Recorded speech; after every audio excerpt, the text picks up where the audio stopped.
This next player to watch is someone I could genuinely see Jim Irsay and his smash mouth style of football with the Indianapolis Colts. I could see them taking him with an early pick in the next decade or so. That's how aggressive and intense this next player is. His name is Payton Dison out of Bullard, Texas. He's in the class of 2025. He's a guard. Not yet, even in high school, and he's already posting almost 300 pounds of straight Texas aggression. Height listed at about 6'3". I mean, come on, just wait till he starts hitting that varsity workout every day in that weight room. Woo! It'll be scary. Payton has an intimidating field presence, and on every snap, he's looking for someone to absolutely obliterate. Yes, he is. He is literally a man amongst children out there. Children. Texas A&M coach Lee Grimes is already following the Bullard bully, and so should you, America.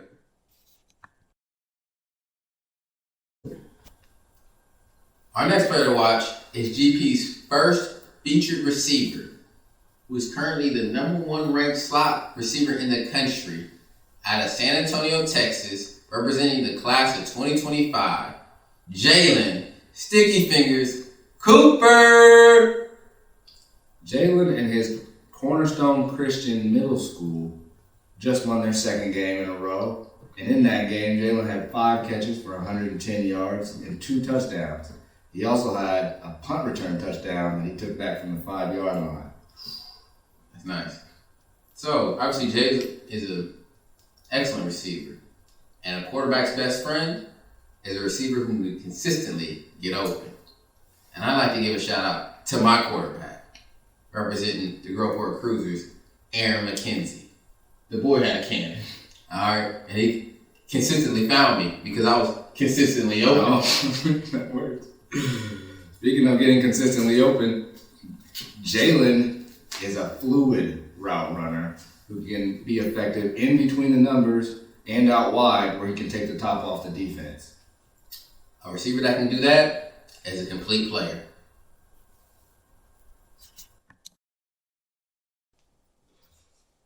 Rounding out our Texas Trifecta, coming out of Allen, Texas, representing the class of 2026, running back, athlete, playmaker, Caleb the Jet Smith. And before we get into it, I'm going to go ahead and say it. Hot take. Mark it down. Put it on wax. A lot of people might not like it, but I'm going to say it. Class 2026, those guys are currently 7th graders. Yes, 7th graders. Caleb the Jet will be playing in the shoe for the Ohio State Buckeyes. So wait till you see a glimpse of this kid. Caleb, in his middle school debut, led his Ford middle school football team to a 38-0 victory, where Caleb had 180 yards and 3 touchdowns on 4 carries. You talk about making the most of your opportunities. I mean, the touchdown ratio is crazy. And what'd you say? 45 yards a carry? Yeah, that's the average. Man. Those are Texas-sized stats. Are they? What do they do? Everything bigger in Texas? Everything's bigger in Texas. Clearly.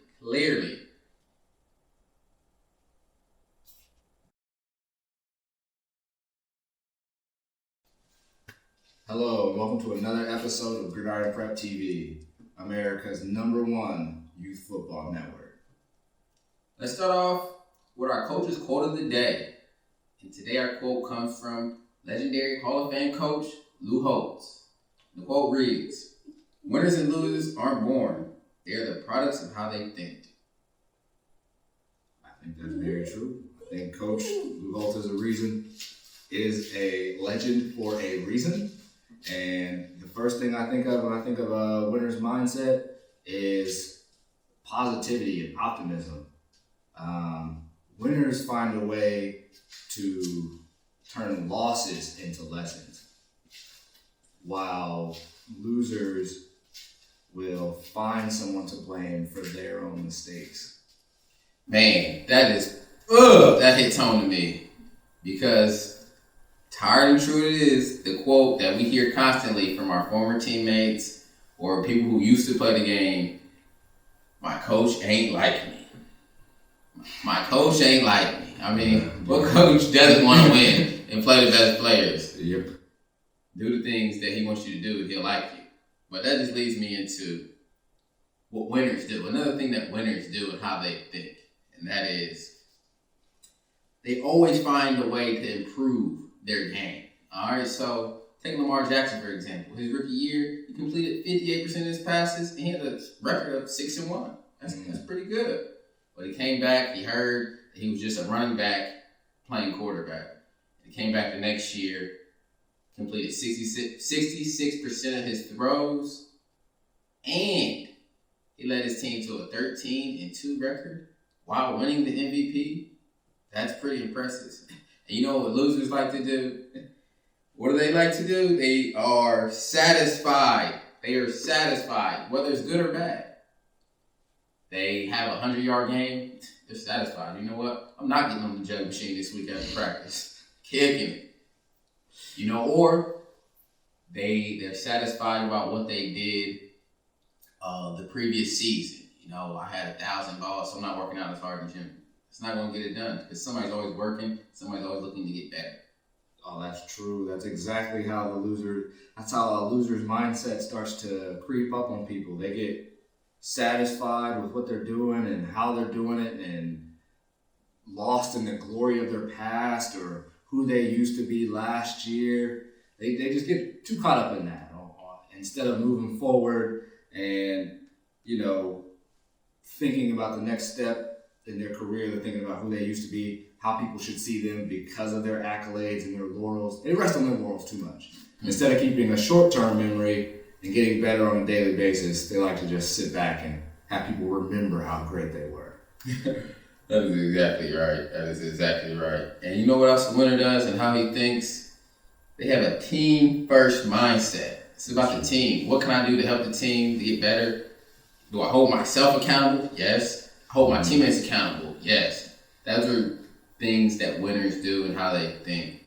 All right? And losers is almost the complete opposite. They have the me-first mindset. It's all about me. Throw me the ball. Give me more carries. Put me in the game. Yep. You know what I'm saying? How many times have you heard, guys are talking after the game, we wouldn't have lost if coach gave me the ball. We would have lost if coach had me in. I can play linebacker. You're a corner. All right? Yeah. So, again, our quote comes from Lou Holtz, Hall of Fame coach. Winners and losers aren't born. They are the products of how they think. Think like a winner, America. That concludes our Texas Trifecta. And if you or anyone you know is a gridiron prepster whose on-field performances are too good to just be enjoyed by your coaches and your parents, send us your stats and highlight videos to gridironprepfootball@gmail.com. You can also find us on Twitter @gridiron_prep. Find us on Instagram, gridironprep11. And of course, we're on Facebook @gridironprep11.